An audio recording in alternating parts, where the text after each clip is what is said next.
創業係為咗原則同埋理想，錯。創業呢，如果你為原則同理想，你係死㗎啦，因為你係敵唔過市場嘅洗禮嘅。你唔通真係覺得你一諗嘅嘢市場就會接受咩？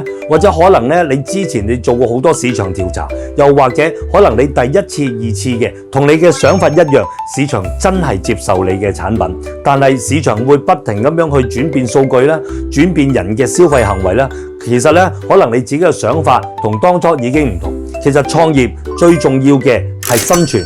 如果你能夠生存得嘅話呢，咁即係話市場接受到你嘅產品，市場接受到你嘅服務。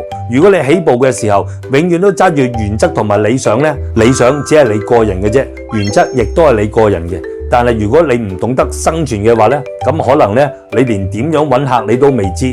所以生存先係你最重要嘅第一個參考因素，呢個先至係正確嘅方法。